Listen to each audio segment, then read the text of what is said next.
For dramatic effect, I'm now going to be opening the last of this $150,000 to $200,000 collection. We've had an incredible search through the first 5 parts of this, and this is, as far as I know, according to the consignor, the last part of this group. It was originally 3 boxes. If you didn't hear the story, the first one was sold for $800 to a local dealer. The second one, the owner got in touch with me, and it's realized $95,000 to $100,000 at auction. There's still some results that are going to come in, so we're very excited about how that one ended up. And the third one, you can guess that they didn't decide to go with the, where they'd get less than 1% of the value, and they're consigning, and I'm helping them facilitate that. So it's currently like 2:15 a.m. I'm taking a look because I would never miss an opportunity to get excited about coins with the world and with the viewer, and try to, as whatever is going on in my life, I want to make sure I'm bringing the content to you, because I just have a fun time, and I think, I would love to see more like insides of the coin world. I just don't think that there's enough content being produced around it. And we're going to start off with what's probably a pretty unexciting start to this last group. I'm not familiar with the value. I actually haven't seen any of these New Zealand crowns before, so maybe it's a pretty good one. I'm going to zoom in and we'll start the action. But in this case, I will say that I've peeked ahead, and there's some pretty exciting stuff in the... I haven't looked at all the coins, but the Russian stuff from the early 1700s. So I don't think you're going to be disappointed, basically, is what I'm saying, for sticking around. And we'll be going coin by coin. Bear with me for my potentially bad commentary. Here you've got, and also, relative to some of the other ones, not as valuable Australian crown, but it's a great authentic collection. Again, dating right back to 1952 when it was collected by a doctor. There's a French Indochina piastre. That's another one that I'll offer from time to time. French Indochina is sort of modern day Vietnam. 900 pois is, the purity, 90% pure silver. This one's a denomination I haven't seen before, 5 crayons from Persia.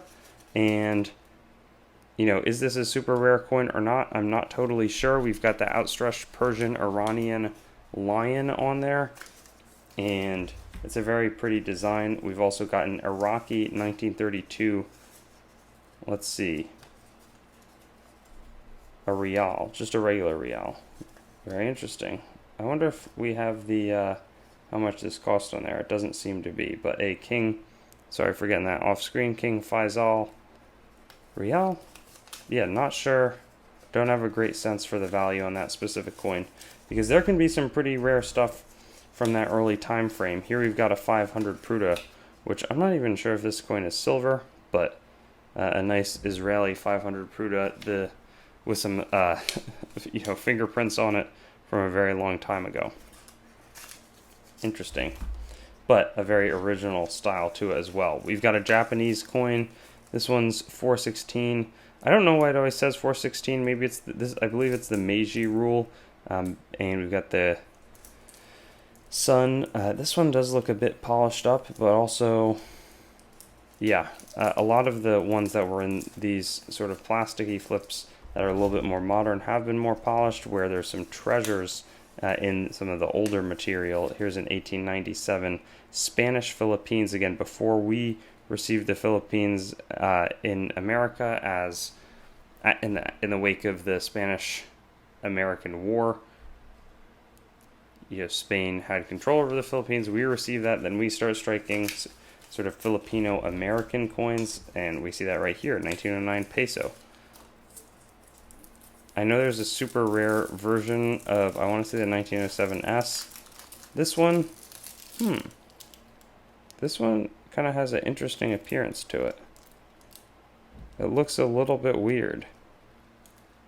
I don't think that it's a fake. My Sigma machine is coming in any moment. Metalytics, I'd love to run it under that.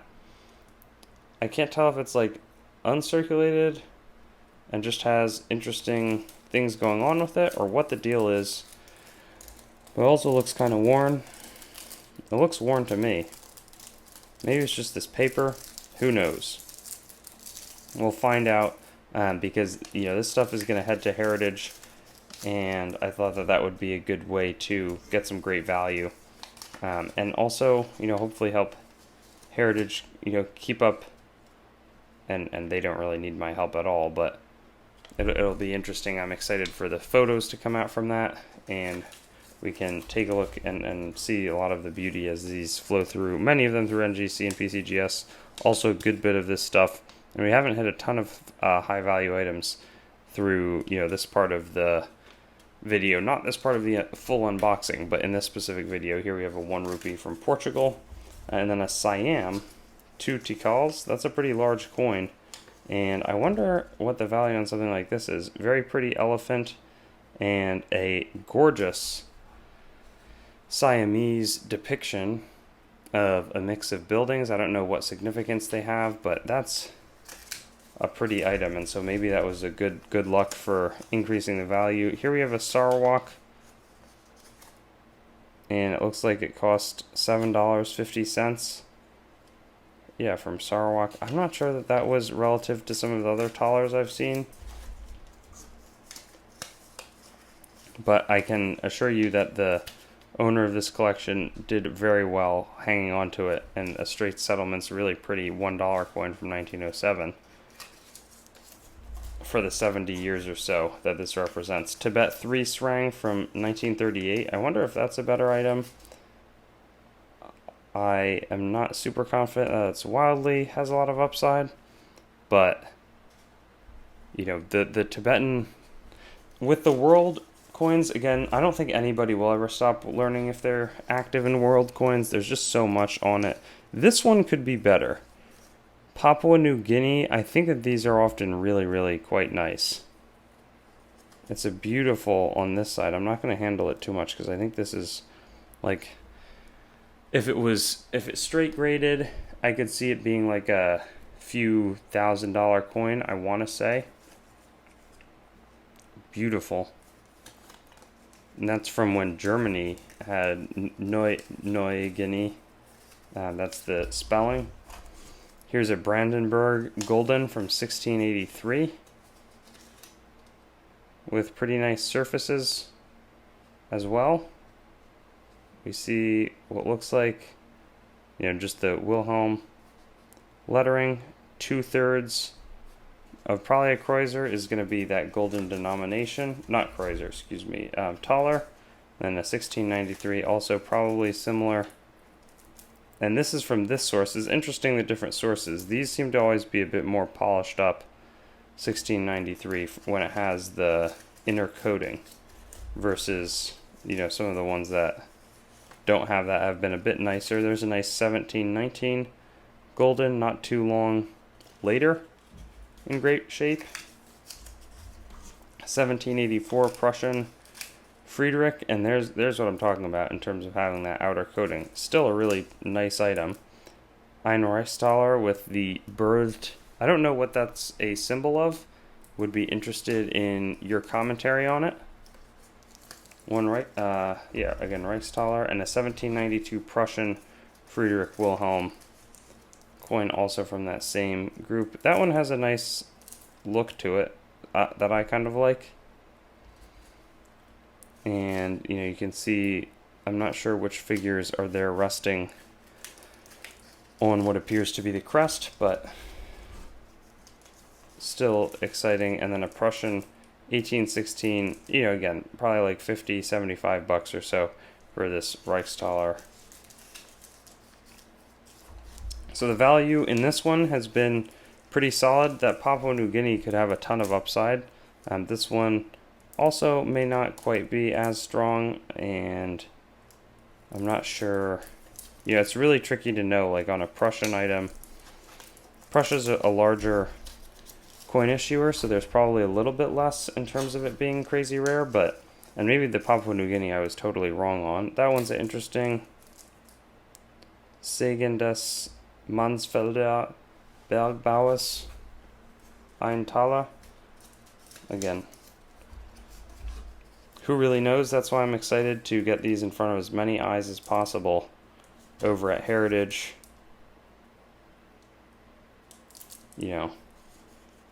Beautiful look. Here's an 1871 Wilhelm I.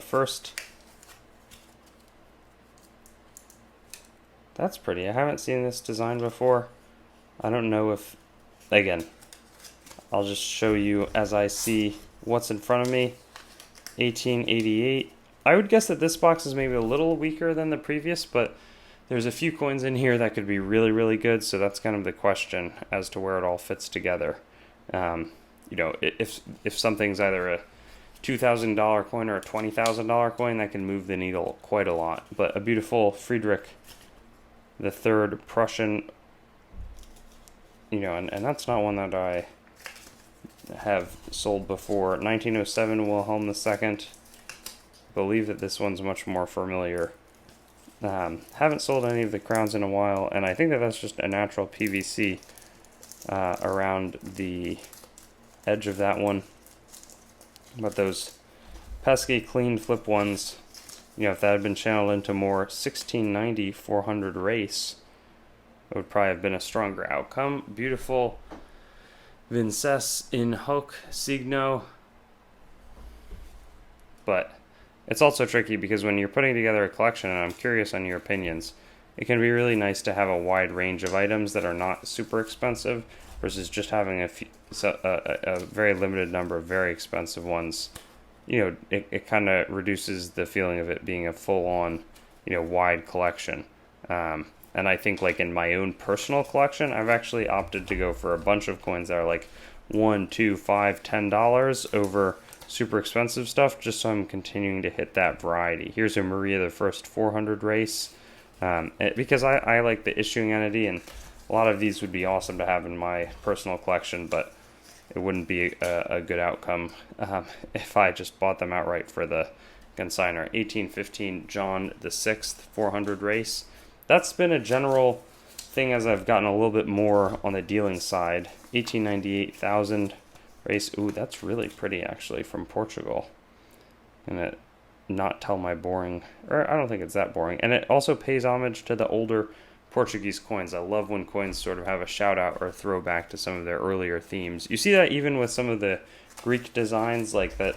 And we've got the Ptolemaic eagle on our $10 coin from the early 1900s. Here's another, this one's a 1910 1000 race. Beautiful Portuguese coin. This one a little bit different. We have the five crest, or the five pointed, I forget. Yeah, I think it's just crest is what you would call it. Here's a one escudo. I don't know what the escudo looks like necessarily. Actually, that does kind of look familiar, but I think that's supposed to signify the five nails in Jesus. Or there's some relation there. I could see this one not getting a grade though, and also just be going more towards like the world lots. But then here we have a Reuss Heinrich Thaler. Nice older item, and it's beautiful.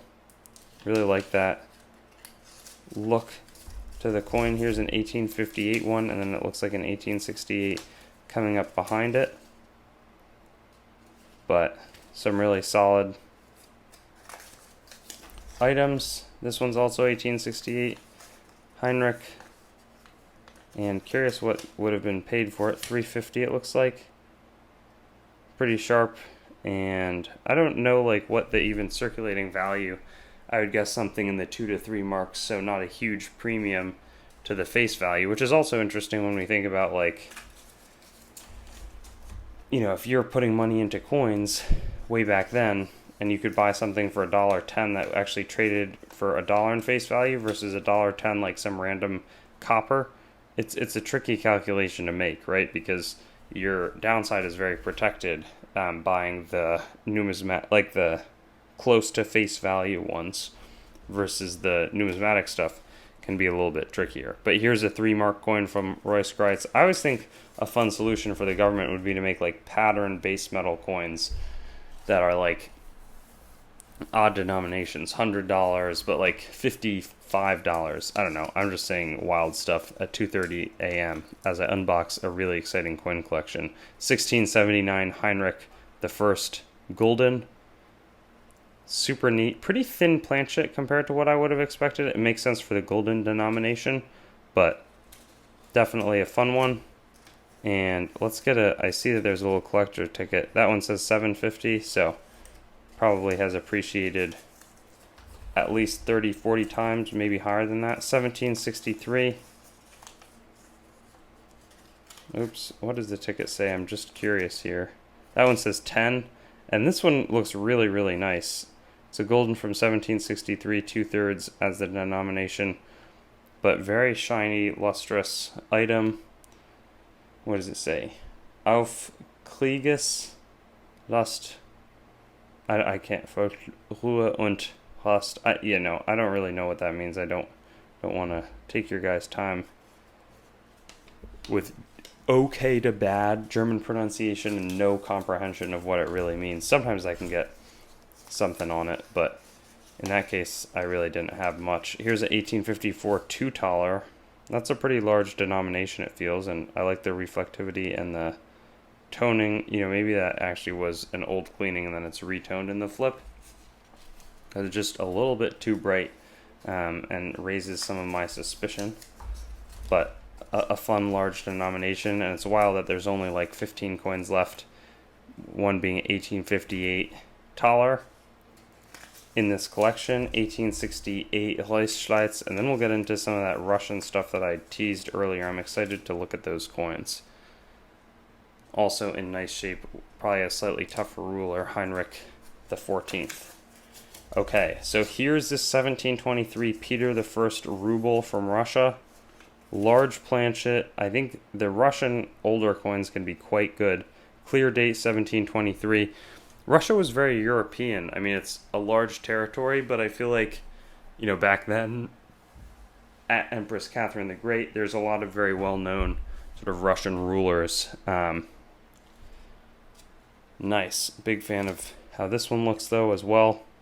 And it seems to be in pretty good condition. I don't know, if this graded what the actual grade is. I would guess something like this would be like VF30, VF35, but maybe I'm discounting it a little bit too much. There's a little bit of original, maybe it's more like an XF45 range, but I'm just going to make myself look like a fool if I try to do the world grading here. Beautiful Catherine the First, 1726. Looks like a kind of a little bit of a scratches in the field. That could have been how they were produced, though, with the Great Russian Eagle. These coins could be pretty valuable. I would not be surprised at all, if these are super, super high dollar in some cases. Probably some of it's going to depend on the condition, if they straight grade, that sort of thing, but will be a good group. And then right here, a 1728 Peter II ruble as well. A little bit of a planchet divot. I don't think that was mount removed, but who knows. 1728, similar theme to the earlier ones in terms of how it looks. Beautiful. I would guess that this is maybe a little bit more worn, maybe towards more firmly in the VF range, but on some of the old stuff, I just get way off. Same with some of the US gold. Ooh, with a nice collector's ticket. That one looks nice. Beautiful coin. Moneta 1733. Or that says 1732, but that looks like 1733. Really sharp condition. That looks like AU to me. Maybe higher depending on how they're struck, but there looks like there's a little bit of wear, but that looks like a really, really nice coin. That could be even better than the Papua New Guinea one. Anna, 1733 ruble. Such nice condition. I'm going to put this paper in first. Gorgeous coin. 1741 Ivan the Third ruble. Also in really, really nice shape. Incredible. Wow. I wish I had a better sense for hey, this is a $500 coin versus $2,500 versus, 5K plus. Maybe I'm just being way, way overconfident. Maybe it's much, much cheaper. But I could see there being some pretty significant value. Some of this early Russian item, just because I've seen it so infrequently, and I know that even early 1800s and late 1800s can be pretty valuable. I would think that this maybe tapers off a bit, but nice Elizabeth coin from 1755, and this could be good news. It's a Peter III, 1762. If it's really just that short of a reign, that could be great news for coins of Peter III.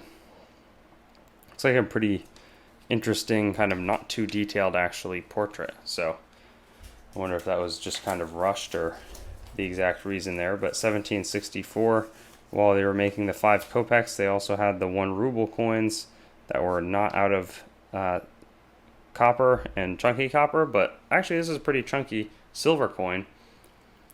Very nice look to it with, again, I think that the Russian, is it Cyrillic, but like that alphabet and lettering, very elegant, especially on coins. 1798 Paul the First Russian item. Wow, beautiful. And what does that all say? I'm not exactly sure. But just nice design for this Paul the First ruble. This is a really fun, again, it makes me, well, I can't think about if there was a Chinese section like this, but this is a very pretty 1819 ruble from Alexander the First. This is, I've transacted these items and they're pretty good, and so that just gives me a lot of confidence on those 1700 coins. But a great collection, and makes me sad at this point less than 10 coins remain in it. 1829, 1 ruble of Nicholas. I mostly get to trade the copper versions that were circulating alongside, or maybe not, given that they were so small relative to these values. 1877, haven't seen this style ruble before. Just super pretty, but it's exciting for me to see like the high-end stuff as well, versus if I'm doing the copper or the low denomination, low purity silver coins from some of these, to take a look at a collection that's on the upper end. There's an Alexander the Third ruble from 1891, and we've got, let's see, Russia, and a Salzburg thaler maybe at the end. Here's a common one. I've traded these before, that's fun. 1897. Don't forget, actually, so it's exciting. It's very attainable, some of the lower dollar items, to build those over time bidding in the Treasure Town auctions. Here's a 1924. But then someday, hopefully, this will look like, a lot viewing preview for a Treasure Town one. So, it may take a while to get there, though. 1553 Salzburg Ernst von Bayern thaler. Ooh, that's in pretty good shape. I'm a fan of that. How that one looks. What do you guys think? 1553 in nice condition. Really good look. With a nice crest and everything. Super fun. Here's a Michael von Kernberg thaler. Also in good condition. I don't know if there's like any improvements or on these coins but if that straight grades, I'm seeing like, what do you guys think? Maybe AU 58 to mid-state 62 kind of a range on that thing? I may look silly again when the grades come back and we do the review. I won't hold back from roasting myself being off, though. I think I've done well to not predict too many grades so that I don't give people ammo. Treasure Town non-graders. I did well on the last grading test I took, though. 1569. And I have to do some more guess the grade ones, but Johann Jacob from Salzburg as well. A nice thaler. These are all in just such good shape that I hope that we've hit a really rare series and that we've got the finest known of all of them. And our last coin in this entire, call it 150,000 floor, maybe as high as $200,000 collection, is going to be this Salzburg Wolfgang Theodoric thaler. And it's pretty. Whoa, that is super nice. The lot number of 226 seems to be in the coin, which is kind of crazy. I wonder if that was like, inked into it originally or if it was just on there, but classic of the much older collection being assembled, kind of a style. And straight on, it doesn't look as nice as when you hold it up to the light and realize that there's a bunch of original sort of reflectivity, but that's going to be the conclusion of this collection. I'm really sad to see it go. It's now approaching 3 a.m. in the morning. I'm going to go to bed and get up in 4.5 hours to drop this group off, and then head to an NCAA tournament for water polo. We're in the quarterfinals. I'm not going to be playing in the game, but I'll be on the bench as the third string goalie.